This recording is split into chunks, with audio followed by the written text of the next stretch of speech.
Haleluya, puji Tuhan. Shalom Bapak Ibu Saudara. Sekali lagi shalom. Apa kabar hari ini? Luar biasa, amin.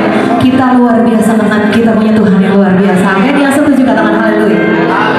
Kami menyambut Bapak Ibu Saudara di tempat ini. Ya, semua ada dalam berkat Tuhan, amin. Selamat datang kembali di ibadah PD Mesbah Mes Cendrawasih. Saya pertama kali ada di tempat ini Bapak Ibu.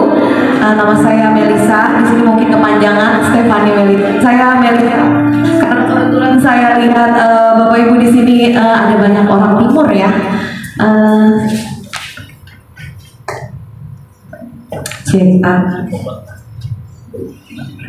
Puji Tuhan. Perkenalkan, saya Stefani Melisa Lapia. Saya orang Manado. Jadi tong-tong nih. Jadi sama-sama saudara. Malam hari ini kita mau masuk dalam hadirat Tuhan. Bersama-sama kita siapkan hati kita. Saya mengajak kita tunduk kepala kita satu dalam doa. Kami mengucap syukur atas kebaikan Tuhan. Kami mengucap syukur akan pertolongan Tuhan, akan perlindungan Tuhan, akan berkat-berkat Tuhan yang senantiasa kami rasakan hingga saat ini. Kami nyatakan malam hari ini Tuhan, kalau kami boleh ada sebagaimana kami ada Tuhan, kami tahu persis bukan karena kuat dan gagah kami, semua hanya karena anugerah Tuhan, semua hanya karena perkenanan Tuhan, semua hanya karena pertolongan Tuhan. Malam hari ini Tuhan, dengan penuh kerinduan, setiap kami yang ada di tempat ini Tuhan, kami mau datang menyembah Tuhan dengan kerendahan hati. Kami siap diberkati Tuhan malam hari ini Tuhan. Beracaralah lewat pujian dan penyembahan, lewat firman Tuhan yang sebentar akan dibagikan. Kami percaya Tuhan telah hadir di tempat ini dan siap memberkati setiap kami di dalam nama Tuhan Yesus Kristus. Haleluya, amin. Mari bersama-sama kita mau angkat pujian ini. Kau sungguh indah tiada taranya, sungguh menakjubkan. Amin. Sungguh ajaib untuk dimengerti, lebih dari semua yang ada.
kembalinya, amin.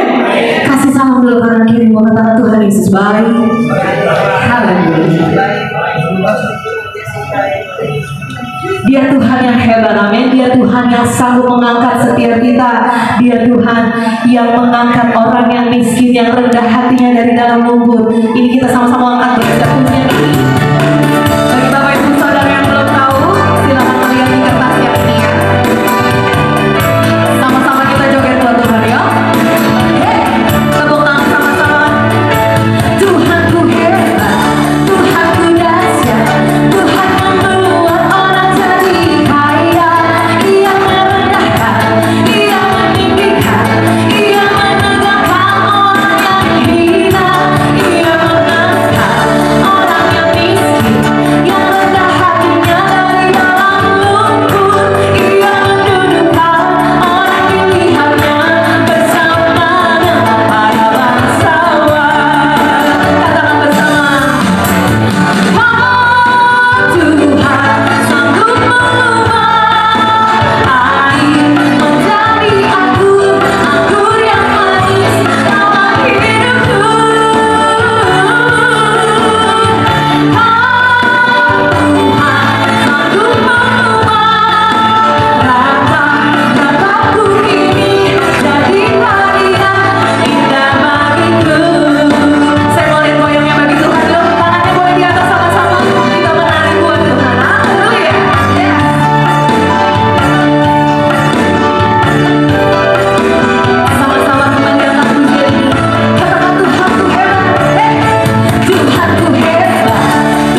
kita di tempat ini. Amin. Haleluya. Mari Bapak Saudara, persiapkan hati kita malam hari ini untuk mendengar firman Tuhan.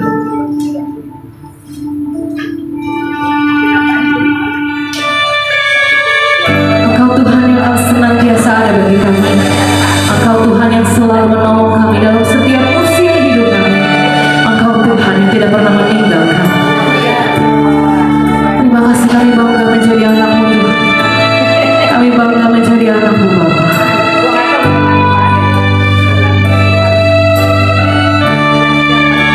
Akan puji yang bersama-sama. Musim akan selalu berganti, kasih Tuhan tetap abadi,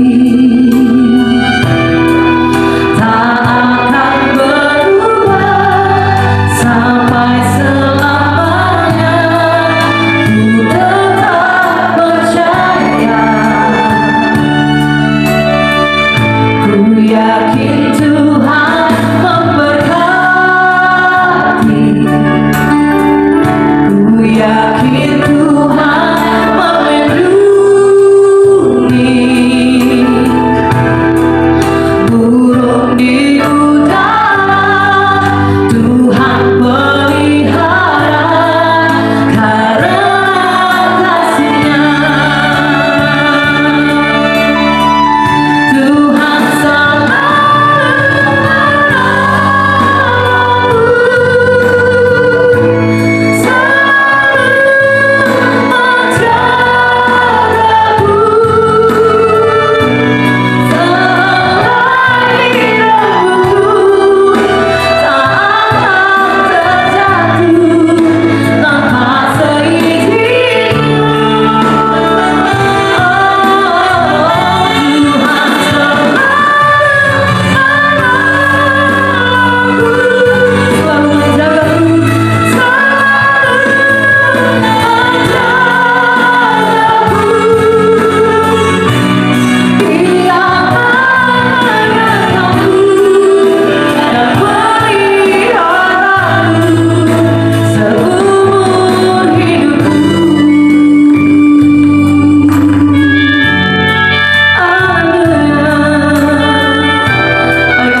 Tuhan buat malam hari ini.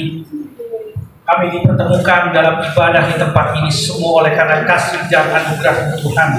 Kami percaya kalau kami dipertemukan malam ini bukan merupakan suatu kebetulan. Kami percaya bahwa ada rencana yang indah terhadap saya dan juga terhadap semua jemaat yang hadir pada malam hari ini. Terima kasih Tuhan. Biar pujian penyembahan kami itu berkenan di hadapan-Mu dan merupakan suatu dupa yang harum di hadapan Tuhan, dan Tuhan disenangkan.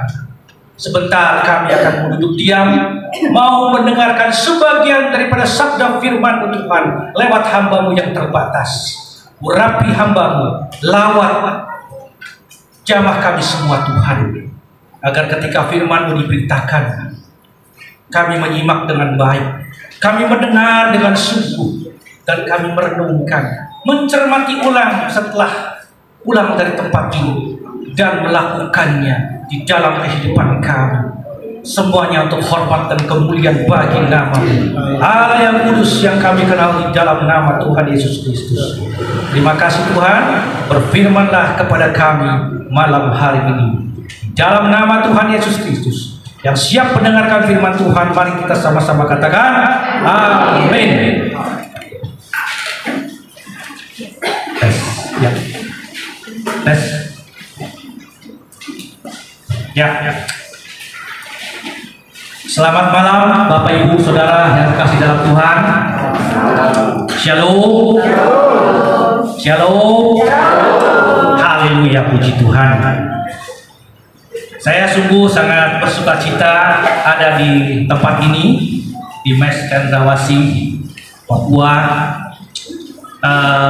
Saya diberi info oleh Ibu Yohana Limpori kira-kira sebulan yang lalu ya, Pak, bisa melayani di Mes Papua Cendrawasih. Siap, saya bisa. Nah, ternyata ya hari ini saya ada di sini. Semua oleh karena Tuhan. Dan saya percaya hari ini ada maksud Tuhan yang baik bagi kita semua. Tidak ada suatu kebetulan kalau hari ini kita semua ada di sini. Saya pun baru pertama kali. Seperti juga tadi WL ya, baru pertama kali ya, bukan merupakan satu kebetulan. Amin. Haleluya, puji Tuhan. Saya memperkenalkan diri dulu ya. Siapa tahu nanti kalau di jalan ketemu saya, kita bisa saling sapa. Amin. Nama saya Heri Heriadi. Saya salah satu tim gembala di GBI Sentral Rumah yang digembalakan oleh Pak Kiki Sadra dan ibu gembalanya Ibu Yuni Sadra. Saya sudah berkeluarga, istri saya 3, anaknya maksud saya anak ketiga. Istri saya tetap 1 dan hanya satu-satunya. Amin. Dan terbalik ya, istri saya 3 anaknya, istrinya 1. Amin. Haleluya, puji Tuhan. Saudara, Bapak Ibu yang terkasih dalam Tuhan, kalau boleh saya tahu berapa orang yang di sini yang sudah dibaptis, boleh angkat tangan. Cukup banyak ya. Wah, hampir semua sudah dibaptis. Berarti sudah bertobat dong. Sudah percaya Kristus dong. Amin. Haleluya. Tema pada malam hari ini saya beri judul pembaruan dalam Kristus. Pembaruan dalam Kristus. Teks Alkitab itu ada di Yohanes 3 ayat 1 sampai 21, itu yang pertama. Dan yang kedua itu ada di Titus 3 ayat 5. Boleh saudara Bapak Ibu catat, nanti bisa kembali baca di rumah. Dan Roma 12 ayat 2. Pembaruan dalam Kristus. Bapak Ibu yang terkasih dalam Tuhan, ada sebuah kisah nyata. Ini benar-benar kisah nyata. Seorang gangster ataupun triad, boleh katakan juga mafia Hong Kong, namanya Teddy Huang. Saya melihat kesaksiannya itu di YouTube dan juga saya baca itu di masalah 2013. Teddy Huang ini memang cita-citanya itu jadi teriak, jadi mafia. Kemudian dia berangkat dari bawah, singkat cerita dia berhasil menjadi salah satu bos mafia di Hong Kong atau teriak yang ditakuti oleh orang-orang. Bisnisnya berhasil, kaya, banyak duit, banyak pacarnya, bisnisnya prostitusi, money laundering, jual obat-obatan dan sebagainya. Hebat dia. Nah, tapi dia merasakan ada sesuatu kekosongan di dalam hidupnya. Dia gelisah. Itu dia rasakan. Dan dia rasanya dia pengen mati, cuma dia nggak bisa mati. Gitu. Dan ketika pada saat itu Hong Kong masih dijajah oleh Inggris dan lewat pemerintah Inggris, jika cerita Teddy Huang itu masuk ke penjara karena bisnisnya yang ilegal, tidak bersih lah ya. Nah, selama di penjara karena dia banyak duit, ya kan, dia penjara disulap jadi tempat yang cukup nyaman buat dia. Bisnis pasti tetap dijalankan, namanya teriak ya, pasti punya banyak kaki tangan. Kemudian di penjara itu ada misionaris yang mengunjungi mungkin setiap minggu atau 2 bulan sekali ya, mengunjungi penjara tersebut yang ditempati oleh Teddy Huang. Dan ternyata salah satu pendoa syafaat untuk lapas itu bertemu dengan Teddy Huang. Dia katakan, kamu terkenal, kamu kaya, coba saya mau ngomong sama kamu, kalau kamu mati, kamu kemana? Wah, itu membuatnya tambah gelisah lagi. Terus pendoa ini katakan, ini Alkitab. Kalau kamu nanti gelisah, kamu peluk di Alkitab atau kamu baca. Ya sudah, dikelihatan gitu aja. Karena Teddy Huang ya nggak tahu gitu ya. Singkat cerita, dia tambah gelisah. Dia pergi ke dokter supaya dia tuh bisa tidur. Nggak bisa tidur dia, nggak bisa tidur nyenyak. Bayangin, banyak duit, banyak harta, tapi nggak bisa tidur. Kita kalau tidur tuh pengen enak nyenyak, betul nggak Bapak Ibu? Ya, enak nyenyak tidur, nggak pusing. Ini nggak bisa tidur.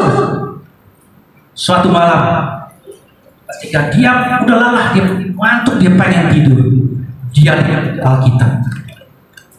Terus dia teringat akan pendoa syafaat. Waktu itu pendoa syafaat juga menyebutnya, kalau kamu gelisah, nyebut nama Yesus. Dia katakan begini, Yesus, kalau memang Engkau benar-benar Tuhan, hari ini saya mau tidur nyenyak malam ini.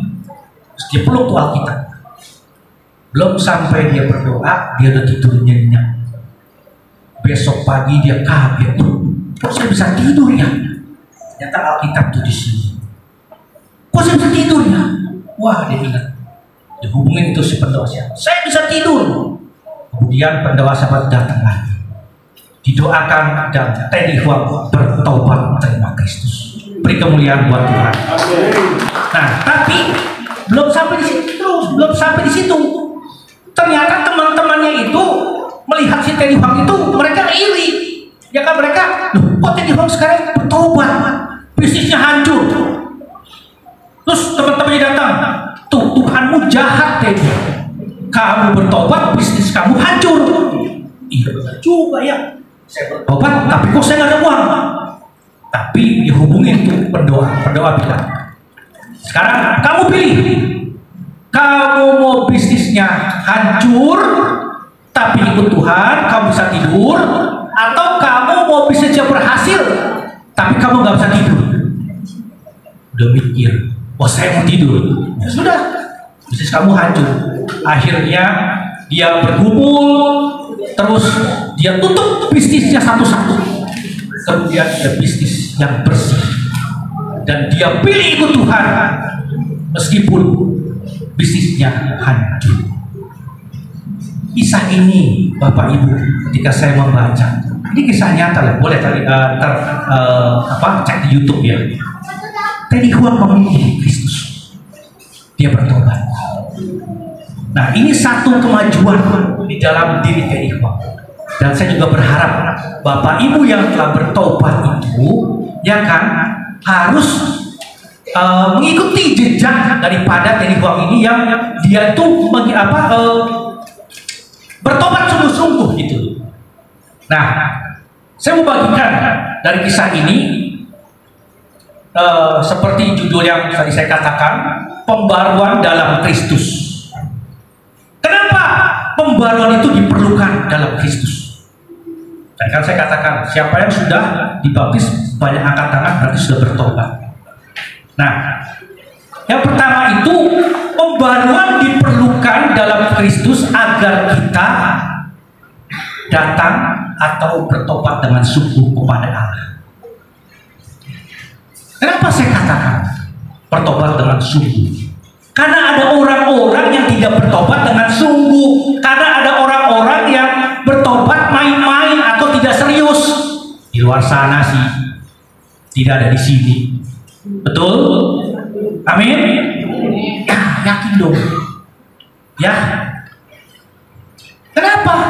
Karena mereka bertobat itu main-main.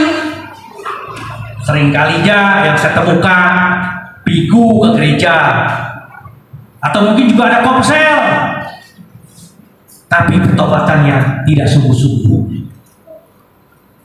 Bapak Ibu yang terkasih dalam Tuhan, mungkin saya ulas sebentar apa yang dinamakan pertobatan. Pertobatan ini saya ngadep ke sini. Nah, ini ke Bapak yang baju hijau ya. Dulunya kita seperti ini, tapi setelah kita percaya Kristus, kita balik seperti ini, 180 derajat. Jangan muter lagi ya. Kalau muter lagi berarti kembali lagi. Nah, jadi pertobat ini seperti ini, balik seperti ini. Kita berbalik kepada Kristus. Nah, sekarang Bapak Ibu, dalam Kristus kita harus mengalami pembaruan. Karena dengan pembaruan kita datang pada pertobatan yang sungguh. Nah, pertobatan yang sungguh itu seperti apa sih Pak Pendeta? Mungkin ada yang bertanya hal seperti itu. Pertobatan yang sungguh itu dimulai dari hubungan yang erat dengan Tuhan. Ada intimasi, hubungan relasi yang kuat dengan Tuhan. Siapa yang hari ini masih suka doa pagi, bersekutu dengan Tuhan pribadi, cukup banyak bersyukur. Itu dimulai dari situ. Karena Tuhan Yesus juga memberikan contoh kepada kita di dalam Markus kalau nggak salah, pagi-pagi benar ia menyendiri berdoa kepada Bapa di surga. Pagi-pagi itu kira-kira jam 3:30-4 itu waktu paling enak tidur, betul? Dan di situ kalau kita bisa bangun berdoa bersekutu dengan Tuhan, suatu anugerah, kita bisa mengalahkan kedagingan kita. Amin. Bukannya misalnya, oh berdoa bisa kapan saja. Betul, berdoa bisa kapan saja. Tapi itulah yang paling dasar, hubungan intimasi dengan Tuhan. Itu yang harus kita pegang. Bapak Ibu Saudara yang terkasih dalam Tuhan,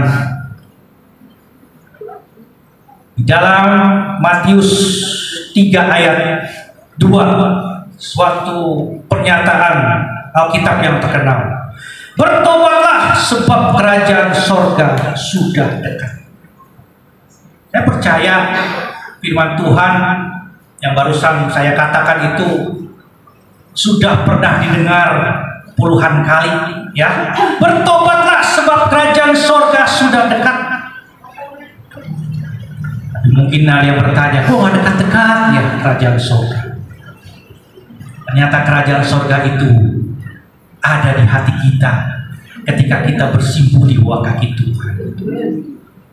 Caranya datang pada pertobatan yang sungguh, itu hubungan yang erat dengan Tuhan. Seperti Daud ya, Dia salah satu tokoh di Alkitab yang mempunyai hubungan yang erat dengan Tuhan. Ada kan pujiannya ya? Lebih baik satu hari di pelataranmu daripada 1000 hari di tempat lain. Amin Bapak Ibu. Hubungan dengan Tuhan itu harus terus-menerus, harus berkesinambungan. Baik ketika ada masalah, nggak ada masalah, harus tetap dijaga.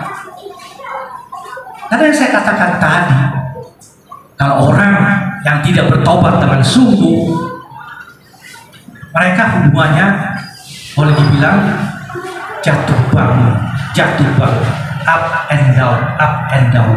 Kenapa? Karena tidak memiliki hubungan pribadi yang erat dengan Tuhan.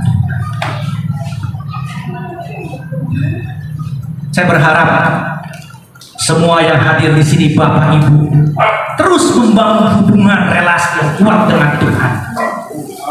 Ketika kita bisa bangun pagi, kita bisa mengalahkan kedagingan kita. Itu kuncinya.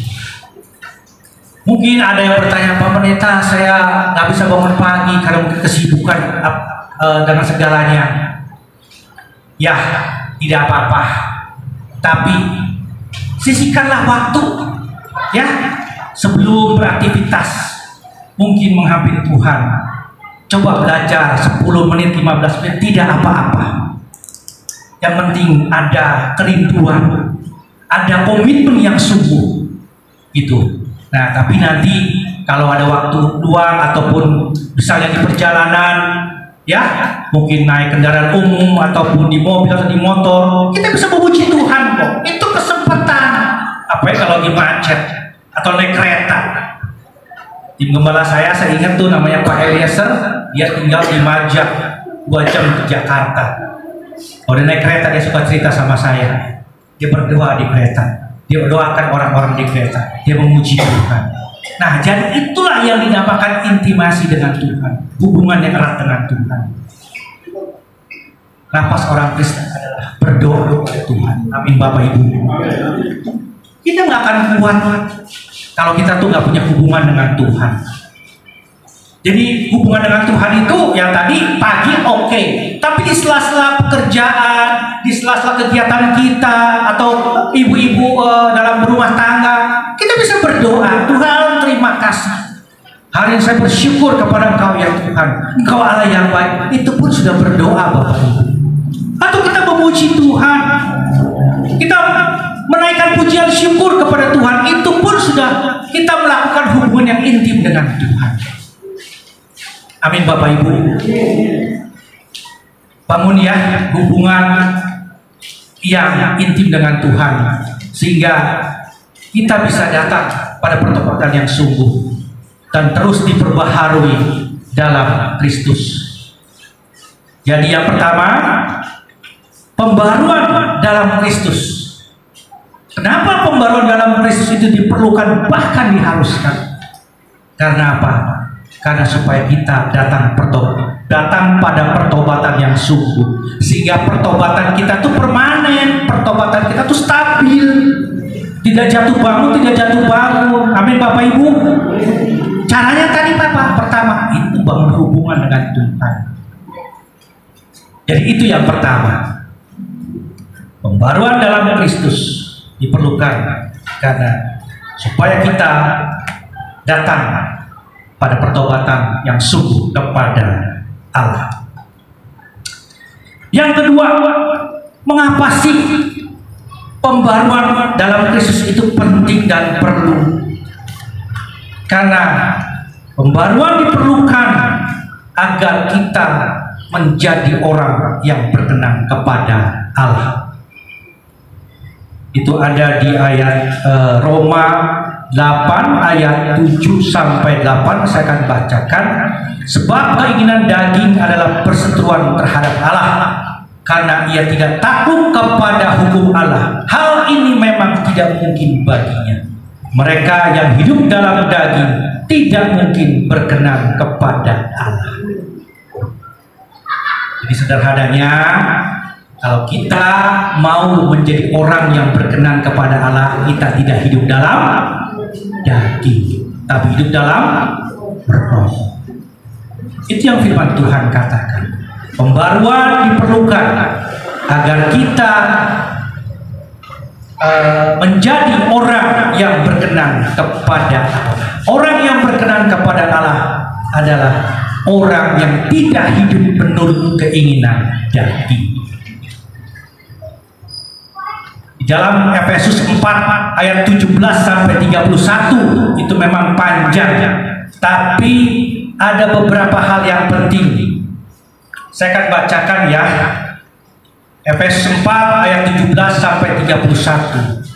Sebab kukatakan, ini tulisan Paulus kepada jemaat di Efesus, dan kutegaskan ini kepadamu di dalam Tuhan, jangan hidup lagi sama seperti orang yang tidak mengenal Allah dengan pikirannya yang sia-sia dan pengertiannya yang gelap, jauh dari hidup persekutuan dengan Allah, karena kebodohan yang ada di dalam mereka dan karena kedegilan hati mereka.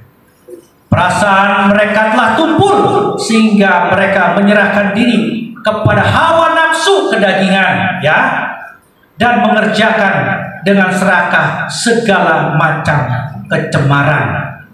Tetapi kamu bukan demikian. Kamu telah belajar mengenal Kristus, karena kamu telah mendengar tentang Dia dan menerima pengajaran di dalam Dia menurut kebenaran yang nyata dalam Yesus, yaitu bahwa kamu berhubung dengan kehidupan kamu yang dahulu harus meninggalkan manusia lama yang menemui kebinasaannya oleh nafsunya yang menyesatkan, supaya kamu dibaharui di dalam roh dan pikiran, dan mengenakan manusia baru yang telah diciptakan menurut kehendak Allah di dalam kebenaran dan kekudusan yang sesungguhnya. Karena itu buanglah dusta dan berkatalah benar seorang kepada yang lain, karena kita adalah sesama anggota. Saya baca. Dan orang yang mencuri, janganlah ia mencuri lagi, tetapi baiklah ia bekerja keras dan melakukan pekerjaan yang baik dengan tangannya sendiri, supaya ia dapat membagikan sesuatu kepada orang yang berkekurangan. Janganlah ada perkataan kotor keluar dari mulutmu, tetapi pakailah perkataan yang baik untuk membangun di mana perlu, supaya mereka yang mendengarkannya beroleh kasih karunia. Nah, ini mengenai Efesus itu tidak melakukan perkara-perkara daging, Bapak Ibu. Contohnya saja yang ada di Efesus, yang sehari-hari banyak kita temui di dalam kehidupan kita. Apa yang gampang? Berbohong dan ngomong kotor. Itu saja dulu. Apakah kita soal berbohong ini masih tetap kita berpegang teguh mengatakan kebenaran, atau berbohong berdusta itu mah cetek nih rasanya, remeh-temeh, cuma bohong begitu doang saja, nggak apa-apa kali, Tuhan juga maklum. Tidak. Berbohong berdusta itu termasuk kedagingan, apalagi ngomong kotor. Saya percaya di sini saya tidak ada yang ngomong kotor. Di luar sana banyak orang-orang Kristen yang saya temui ngomong kotor. Apalagi anak-anak muda. Tempo hari saya lagi jalan di mall, beberapa anak muda, perempuan lagi, sering pasti kita ketemuin kalau lagi bercanda. Maaf nih ya, saya ngomong, anjir, anjir. Betul? Ya, diplesetin sekarang. Kalau dulu saya terang-terangan ngomong, saya juga dulu begitu ngomong kotor. Belakangnya ini, ngomong kotor saya. Karena apa? Saya tidak diperbaharui dalam Kristus. Up and down. Saya juga seperti itu. Berdusta ya berdusta, bohongin istri bohongin istri. Saya juga pernah hidup dalam kegelapan, Bapak Ibu. Ke gereja saya, melayani, tapi hidupnya nggak karuan. Baca firman seperti itu aja, nggak serius. Hampir rumah tangga saya karam. Oleh karena sepak bola saya, hawa nafsu daging ada di dalam diri saya. Saya tidak diperbaharui dalam Kristus. Tidak datang pada pertobatan yang sungguh, tidak serius. Saya lupa bahwa Kristus telah serius datang ke dunia ini untuk saudara dan saya menebus dosa kita semua. Amin, Bapak Ibu. Dia begitu serius loh, mengosongkan dirinya, mengambil rupa seorang hamba, taat sampai mati di kayu salib. Untuk siapa? Untuk kasihnya kepada saya dan saudara. Jadi itu tuh suatu hal yang tidak boleh kita lupakan, Bapak Ibu. Saya sedih kadang-kadang kalau melihat atau flashback ke belakang tingkah laku saya.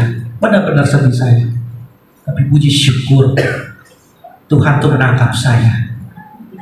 Saya memiliki seorang istri yang hebat. Kalau saya ingat itu, saya rasa saya mau nangis gitu. Tapi Tuhan telah menangkap saya kembali. Jadi itu dua hal aja. Yuk kita perhatikan dulu. Apakah kita suka ngomong kotor, masih suka ngomong kotor, masih suka berdusta, walaupun mungkin kecil. Contohnya, misalnya kayak berdagang. Saya juga dagang, saya juga bisnis. Kadang-kadang kan suka gitu. Ini saya nggak ada untungnya ini mah, udah harga segini aja. Nah, kita tanyakan kembali, apakah kita ngomong dengan benar? Masa dagang nggak ada untung, betul? Harusnya kita bisa bilang, ya ini memang harga sekian, untungnya memang berkurang, betul dong? Betul dong? Kita nggak perlu bilang nggak ada untungnya, nggak mungkin. Nah, dari hal-hal kecil seperti itulah kita tuh harus membangun karakter kita, Bapak Ibu. Sehingga ketika kita diperhadapkan dengan persoalan-persoalan besar, Tuhan katakan, jangan berdusta, buanglah dusta daripada pikiran dan perkataan kita. Itu hal-hal yang sering kita temui di dalam kehidupan kita bermasyarakat. Betul Bapak Ibu? Ya, bohong, dusta. Nah, bagaimana kalau kita mau anak-anak kita berhasil? Masa kita mengajarkan kepada anak-anak dan keturunan kita itu dusta? Nah, mungkin kan? Kita mau dia berhasil, ajarlah kepada anak-anak kita itu kejujuran, karena itu adalah firman Tuhan.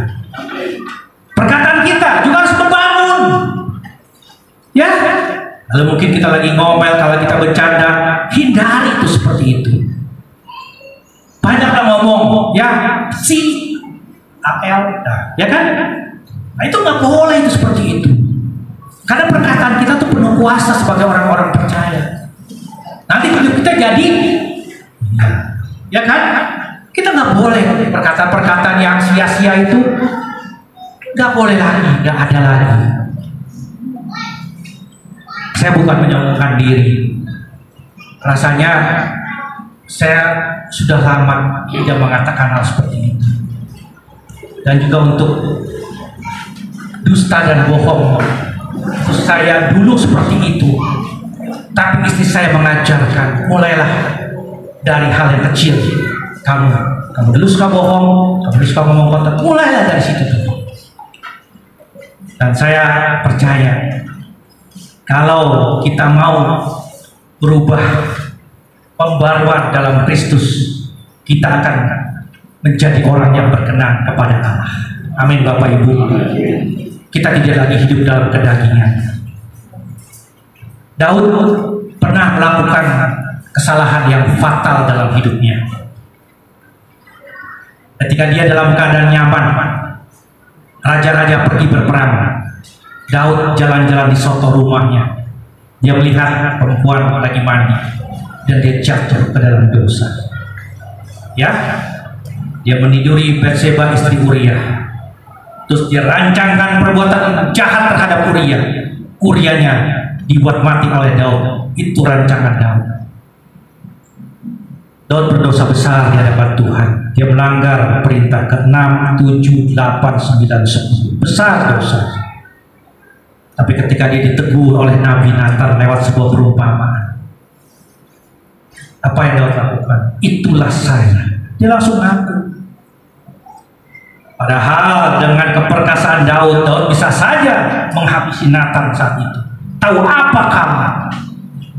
Itulah Daud menjadi orang yang berkenan kepada Tuhan karena ada kerendahan hati, karena dia mau diubahkan. Memang dia menerima konsekuensi dari dosa yang dia lakukan. Dia terima semuanya itu. Tapi Daud menulis Mazmur. Dia menjadi orang yang berkenan di hadapan Tuhan. Dan sampai dia meninggal, dia tidak pernah lagi berzina atau tidur dengan yang bukan istrinya. Walaupun di hari tuanya, ketika dia ada seorang gadis, kita mencatat kalau nggak salah itu Abisak ya namanya. Itu perempuan paling cantik di Israel untuk merawat Daud di hari tuanya. Tapi Alkitab mencatat dia tidak tidur dengan Abisak. Jadi kita melihat pertobatan Daud dengan sungguh. Daud menjadi orang yang berkenan di hadapan Allah. Amin Bapak Ibu. Tinggalkan semua sifat kedagingan kita. Kita belajar dari hal-hal yang kecil dulu yang kita sering temui. Apakah kita masih suka ngomong kotor? Apakah kita masih suka berdusta? Itu saja dulu. Dan kita akan bukan hal-hal yang besar. Saya berharap dan berdoa untuk jemaat di tempat ini. Yuk bangun hubungan relasi dengan Tuhan yang pertama. Dan yang kedua, yuk menjadi orang yang berkenan dengan meninggalkan perbuatan-perbuatan daging. Dan kita menuruti apa yang Roh kehendak, apa yang Tuhan kehendaki. Amin Bapak Ibu. Ya, yang ketiga, yang terakhir. Pembaruan dalam Kristus diperlukan agar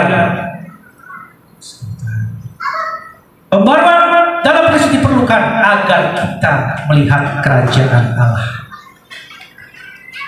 Itu di Yohanes 3 ayat 3 sampai 5.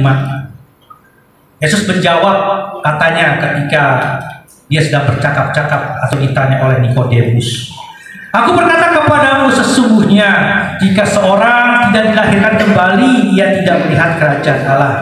Kata Nikodemus kepadanya, "Bagaimanakah mungkin seorang dilahirkan kembali kalau ia sudah tua? Dapatkah ia masuk kembali ke dalam rahim ibunya dan dilahirkan lagi?" Jawab Yesus, "Aku berkata kepadamu, sesungguhnya jika seorang tidak dilahirkan dari air dan roh, ia tidak dapat masuk ke dalam kerajaan Allah." Bapak Ibu yang terkasih dalam Tuhan, apa tujuan kita ikut Kristus?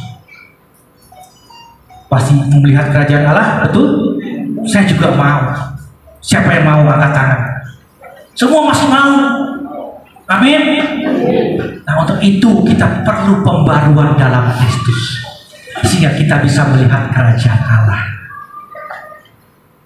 Melihat kerajaan Allah itu artinya kita menempatkan kepemimpinan Kristus di atas segalanya, dan biarlah kita memberi kuasa Allah dinyatakan melalui kehidupan kita agar hidup terpisah dari dunia.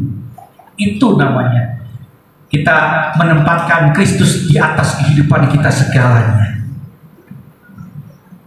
Kerajaan Allah ialah Allah mengungkapkan dirinya lewat Kristus dengan penuh kuasa dalam semua karyanya. Firman-Nya menjadi manusia dan diam di antara kita. Dan kita harus hidup serupa dengan Kristus.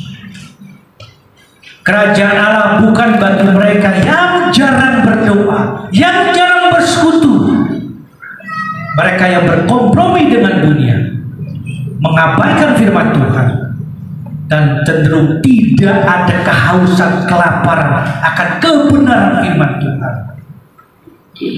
Dan kita pun sebagai orang percaya bertanggung jawab mencari kerajaan Allah. Matius 6 ayat 33 mengatakan, tadi pujiannya juga mengatakan, burung di udara dia pelihara karena kasihnya. Carilah dahulu kerajaan Allah, maka semuanya ditambahkan kepadamu. Carilah dahulu kerajaan Allah, maka semuanya akan ditambahkan kepadamu. Tapi banyak orang di luar sana itu yang belakangnya diingetin, oh semua ditambahkan kepada saya, tapi tidak mau mencari kerajaan Allah. Kalau semuanya itu juga dicari bangsa-bangsa yang mengenal Allah, kita adalah orang-orang yang mengenal Allah. Kita tidak mencari harta duniawi, tapi mencari kerajaan Allah. Maka semuanya akan ditambahkan kepada saya dan saudara. Amin Bapak Ibu. Pembaruan itu diperlukan, bukan hanya sekali, dua kali, terus menerus berkesinambungan. Kenapa?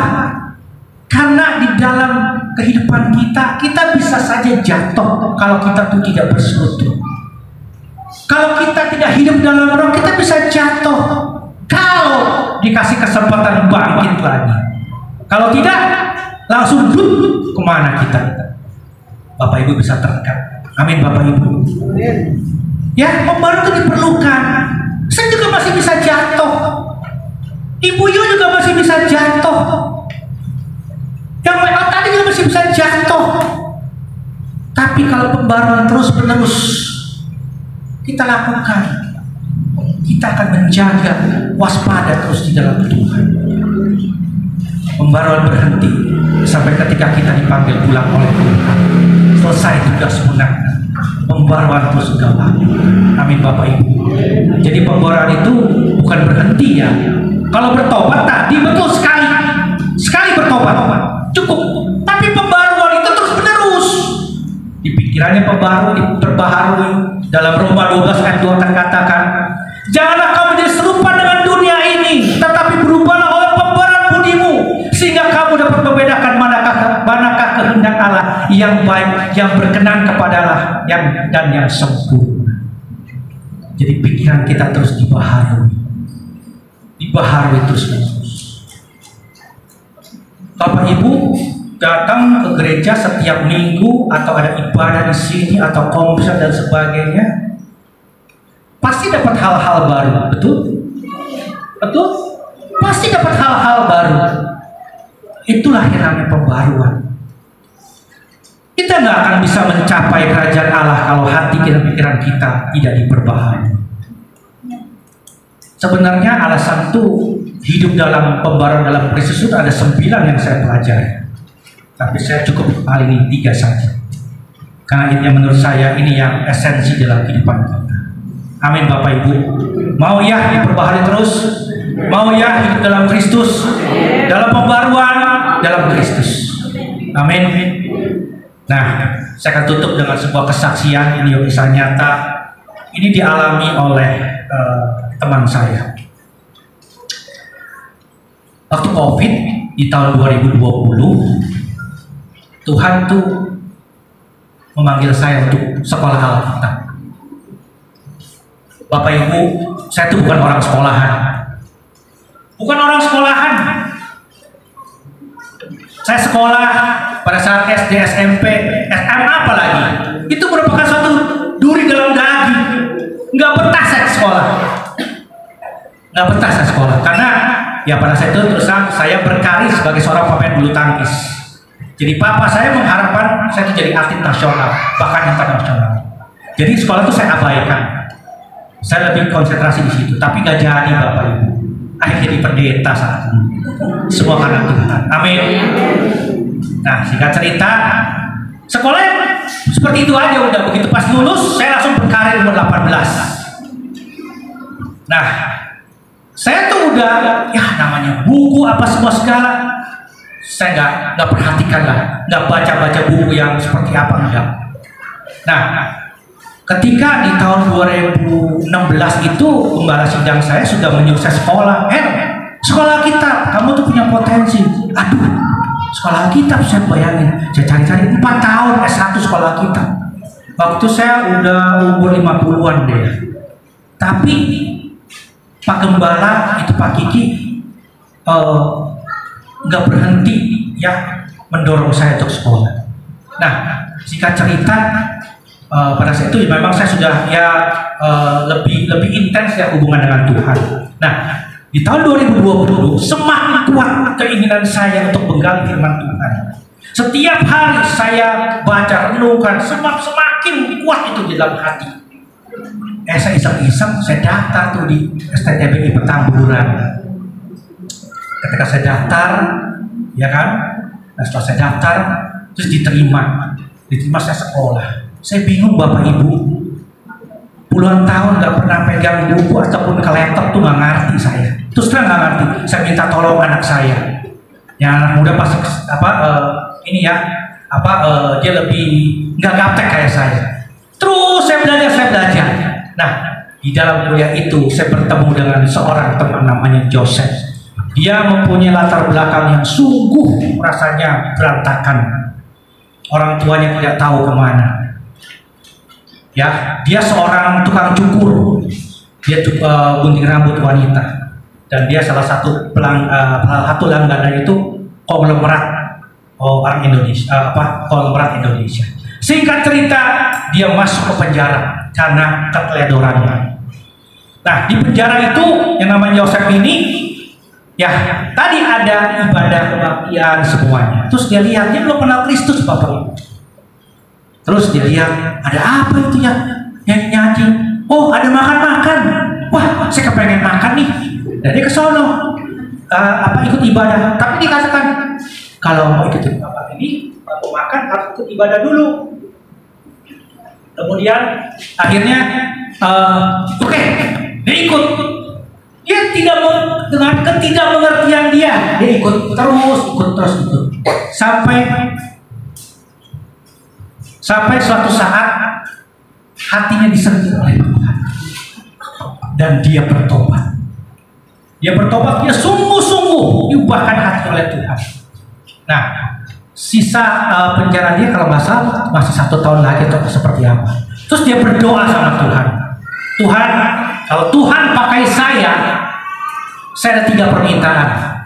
Yang pertama, hukuman saya itu diperpendek istilahnya. Jadi dia dapat pengurangan hukuman. Itu doa saya. Terus yang kedua, saya pengen sekolah Alkitab, tapi saya nggak tahu di mana. Dan ketiga, saya cari biaya Tuhan. Itu 3 permintaan. Kalau Tuhan kabulkan ini, saya kira ke Tuhan. Itu syaratnya. Satu-satu dijawab oleh Tuhan. Masa hukumannya yang tadinya bulan berapa, dia keluar dulu. Terus ketika dia keluar, bosnya yang lama tuh yang tadi konglomerat didengar, oh si Joseph sudah keluar, yuk bersaksi di Natal tahun 2019 kalau nggak salah. Terus dia bersaksi. Begitu dia bersaksi, didengarkan nama bosnya, dia butuh biaya untuk kuliah. Bosnya lewat stafnya, biayain itu Yosef. Tuh Bapak Ibu, 3 doa dia dijawab Tuhan. Dan dia tuh satu kelas sama saya. Dan dia cerita sama saya. Dan saya dengar tuh merinding. Itu jawaban Tuhan kalau orang mau hidup dalam pembaruan Kristus. Amin Bapak Ibu. Coba kalau tuh Yosef habis bertobat, dia nggak sungguh-sungguh, dia bertobatnya asal-asalan, nggak mungkin dia dipanggil Tuhan atau sebagai pelayan Tuhan. Sekarang dia mengembalakan salah satu tim pelayanan di GBI Bethlehem Boys. Saya kemana-mana suka menyaksikan cinta kasih Tuhan dalam hal ini. Yang Joseph ini, saya minta izin, silakan kok, dia bilang. Makanya saya tuh bersyukur sekali bisa ketemu sama dia, membuat kita tuh kuat bahwa kalau kita bersungguh-sungguh kepada Tuhan, Tuhan itu tidak akan pernah tinggal diam. Amin Bapak Ibu.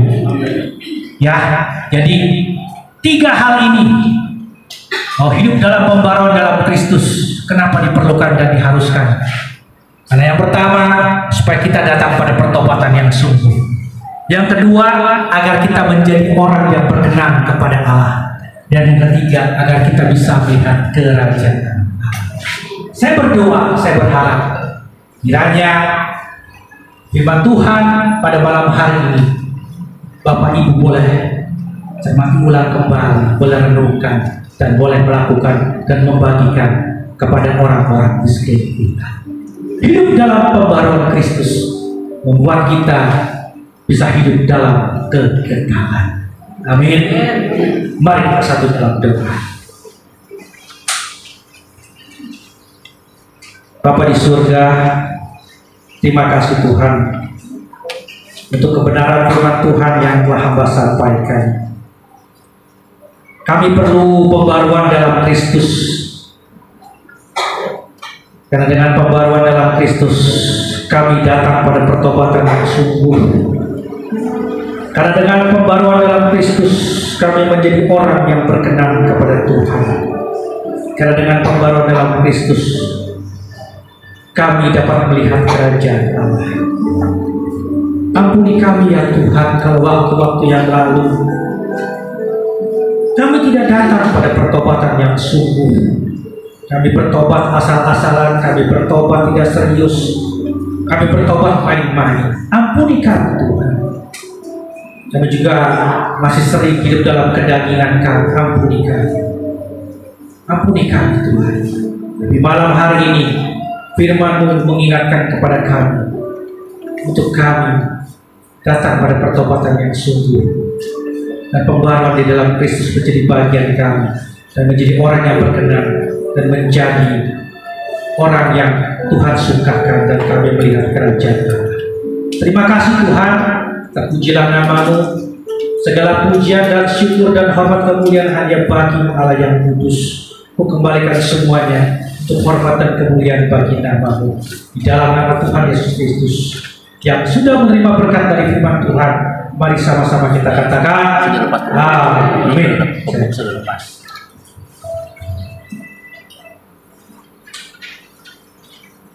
Puji Tuhan. Bapak saudara diberkati lewat firman Tuhan malam hari ini, amin. Bapak banyak diberkati oleh membayar tangan. Haleluya.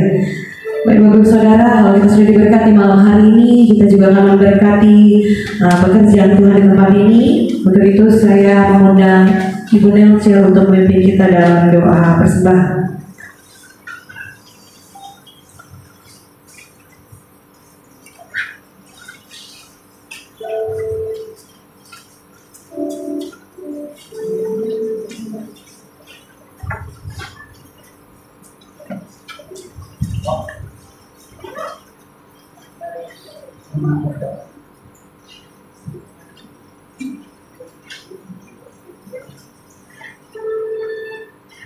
Alam dari surga, perhatikan semuanya, supaya kehidupannya dan Tuhan yang terus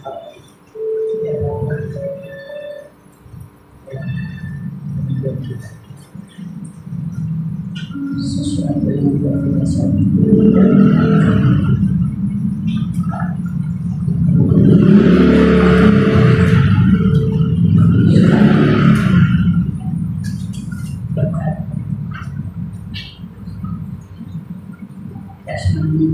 Dan sudah kami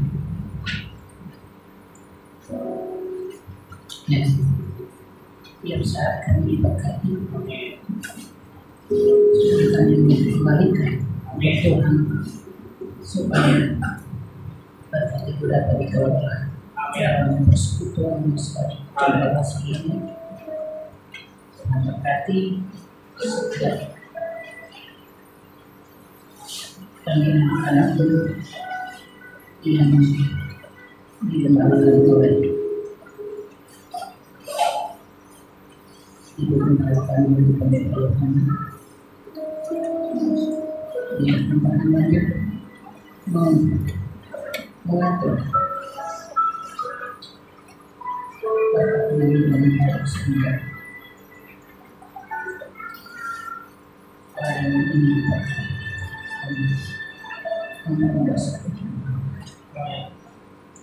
kasih Bapa, jangan kami jadi orang yang mencuri, jadi orang yang seperti yang dikatakan tadi, ya Tuhan, biarlah kami jadi orang yang kudus. Amin.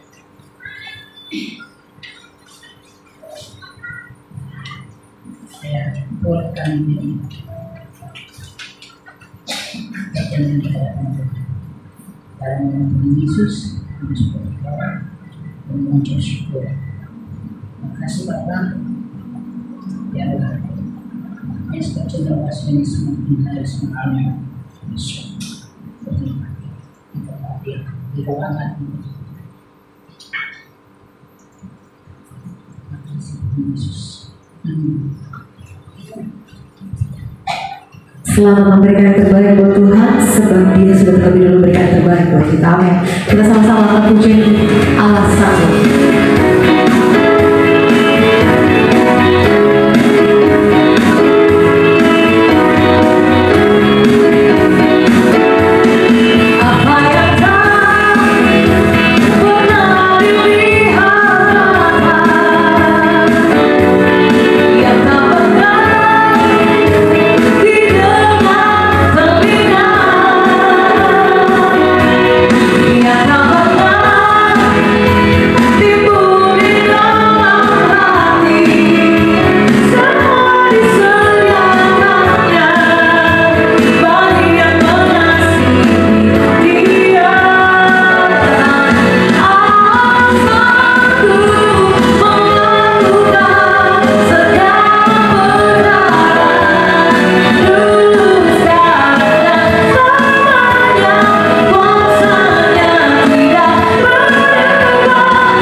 Kita akan mendengarkan pengumuman.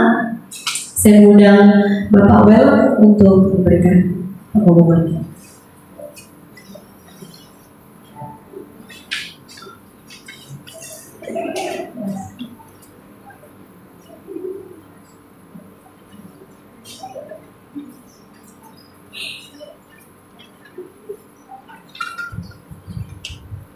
Shalom.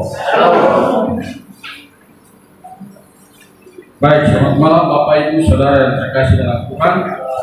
Kami akan mendengarkan pengumuman ibadah PD Mesbah pada malam hari ini, Jumat 26 Juli 2024. Pertama-tama kami mengucapkan terima kasih kepada hambanya Bapak Pendeta yang sudah memimpin kami, melayani kami pada malam hari ini, Bapak Pendeta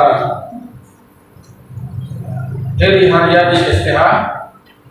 Tuhan Yesus memberkati Bapak dalam pelayanannya, keluarganya, dan biarlah firman yang tadi kami dengar tidak terlalu begitu saja, boleh menjadi hebat dalam setiap pendengaran kita semua dan dapat kita melakukannya di dalam setiap kehidupan kami hari-hari.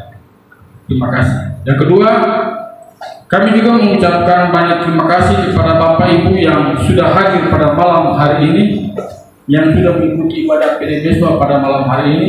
Kami mengucapkan terima kasih. Tuhan Yesus memberkati. jika ada yang baru pertama kali datang untuk mengikuti ibadah pada malam hari ini, kami juga mengucapkan selamat datang, selamat beribadah, dan kami mohon supaya tidak bosan-bosannya untuk selalu bersama-sama dengan kami untuk selalu beribadah di tempat ini.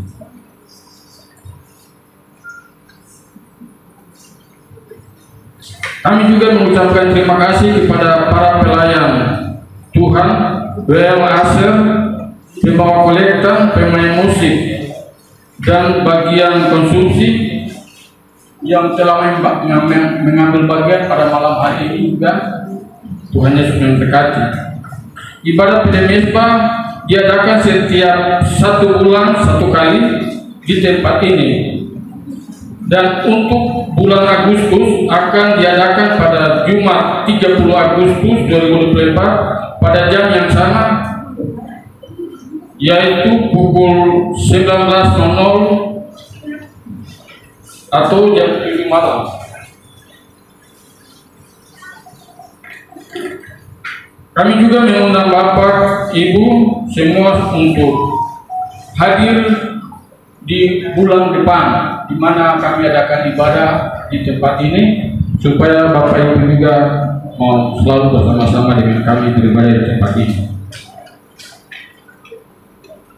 Dan untuk ibadah persekutuan doa mesbah, kami di sini biasa selenggarakan pada setiap hari Sabtu pagi.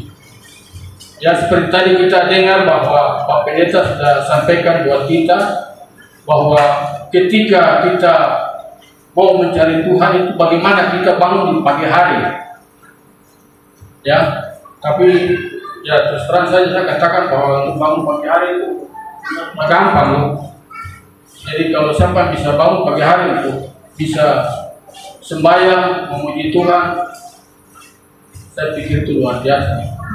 Tapi kami tetap memaksa dan mendorong saudara-saudara, Bapak Ibu sekalian, supaya bagaimana kita bisa bersama-sama ibadah di pagi hari, pada hari Sabtu pagi di keluarga Bapak Jeffrey Lipori di Blok D nomor 4. Jadi itulah pengumuman yang kami sampaikan pada malam hari ini, dan demikian pengumuman yang dapat disampaikan. Tuhan Yesus memberkati kita semua. Amin.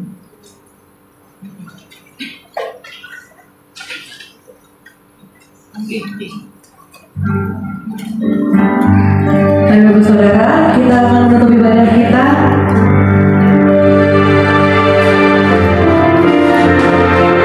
Sambil bangkit berdiri, sama-sama kita mengucapkan pujian segala perkara dapat kita meninggal Dia. Segala perkara dapat ditampung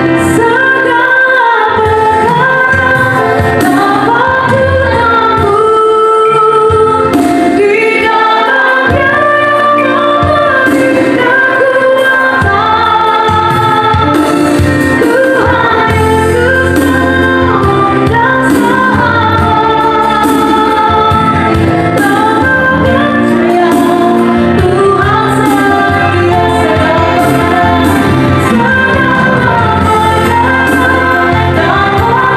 dalam-Nya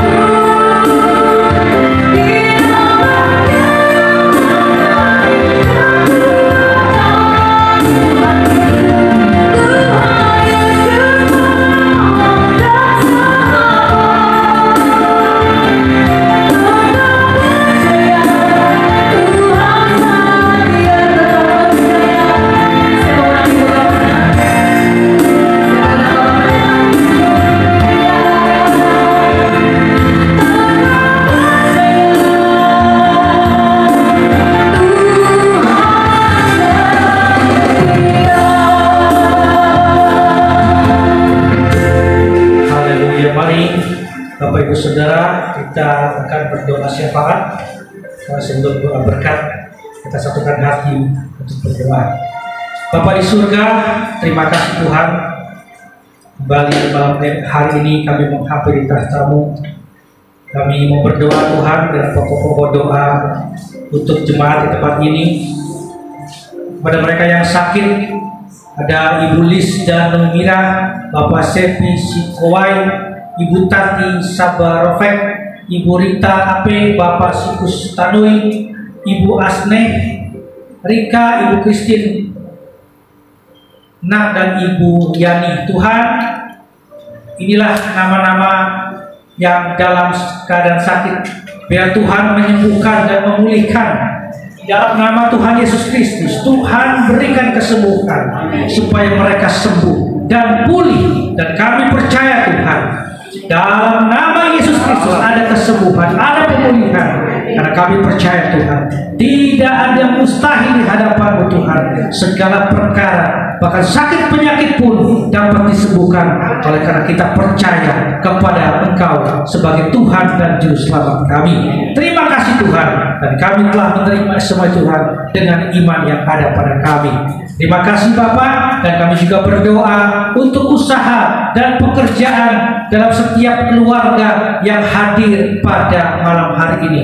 Apapun usaha mereka, apapun pekerjaan mereka, biar Tuhan buat mereka berhasil ya Tuhan. Tuhan tolong mereka, biar Tuhan memberikan hikmat, pengertian, akal budi kepada mereka untuk mereka melakukan suatu terobosan-terobosan dalam bidang usaha dan pekerjaan, untuk mereka bekerja dengan sungguh-sungguh, untuk mereka berusaha dengan sungguh-sungguh dan tetap mengandalkan Tuhan, karena kami percaya berkat Tuhanlah yang menjadikan kaya, susah payah tidak menambahinya. Terima kasih Tuhan.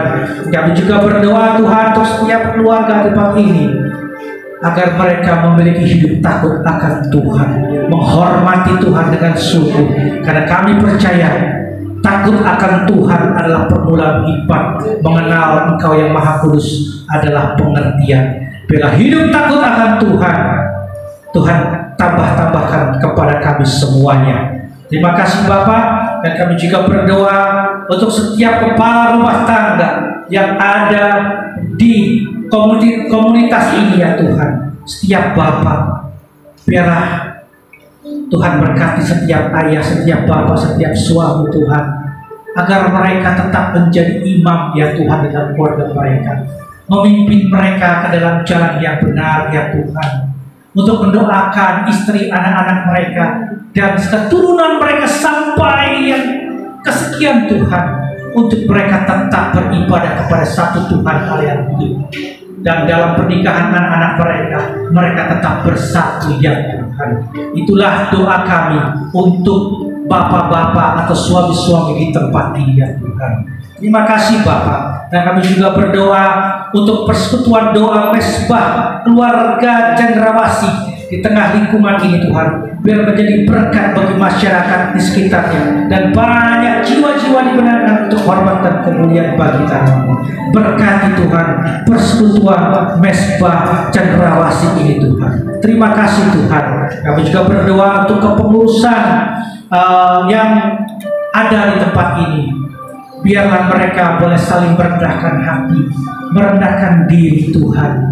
Mereka tidak menyombongkan diri Tuhan, mereka tidak memegahkan diri, agar mereka bahu-membahu bersatu Tuhan dalam keharmonisan Tuhan, untuk mereka memiliki kepengurusan yang solid ya Tuhan, dan hanya memandang Kristus dalam kehidupan mereka. Terima kasih Tuhan. Dan kami juga berdoa untuk setiap dana yang dibutuhkan dalam setiap ibadah, biar Tuhan mencukupkan, karena kami percaya Tuhan, kami percaya Engkau Allah yang menyediakan Tuhan untuk dana-dana yang kami butuhkan. Terima kasih Tuhan. Dan juga untuk Gubernur Papua dan seluruh jajarannya ya Tuhan, biarlah mereka boleh memerintah dengan takut akan Tuhan.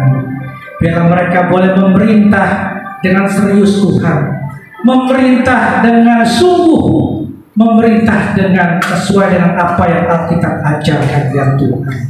Berkati Gubernur Papua, berkati seluruh jajarannya ya Tuhan. Terima kasih Bapak. Dan berdoa juga untuk kantor perwakilan pemerintah Papua Barat yang ada di Jakarta.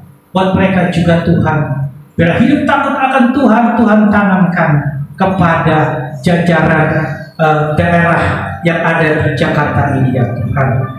Dan berdoa juga untuk lingkungan Mes Cendrawasih Tanah Abang dan Mes Papua yang ada di wilayah Jakarta, juga Tuhan memberkati Tuhan, agar Mes Papua dan yang ada di Jakarta menjadi berkat, menjadi teladan bagi orang-orang di sekitarnya. Terima kasih Bapa. Inilah doa permohonan kami Tuhan, yang kami naikkan hanya di dalam nama Tuhan Yesus Kristus, dan kami percaya kami sudah diberkati Tuhan. Dan Bapak Ibu Saudara terkasih dalam Tuhan, angkatlah kedua belah tangan Bapak Ibu Saudara untuk menerima berkat yang datang daripada Tuhan kita Yesus Kristus. Terimalah berkat yang datang daripada Allah Bapa kita di surga, cinta kasih daripada Tuhan kita Yesus Kristus, dan persekutuan dengan Roh Kudus memberkati kita semua mulai hari ini sampai Kristus datang kembali. Yang telah menerima berkat, mari sama-sama kita katakan amin.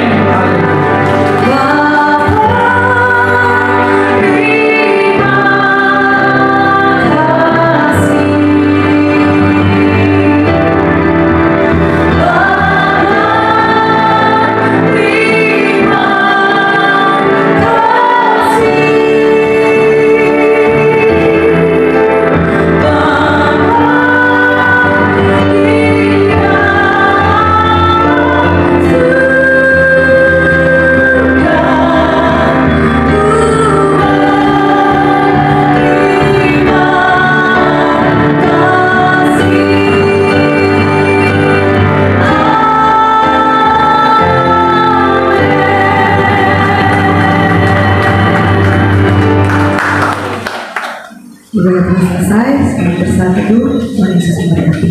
Doa makan. Ayo doa makan. Doa makan. Doa makan, kita akan menikmati berkat jasmani Bapak Ibu Saudara. Setelah berkat rohani, kita sama-sama akan mendoakan makanan yang telah tersedia.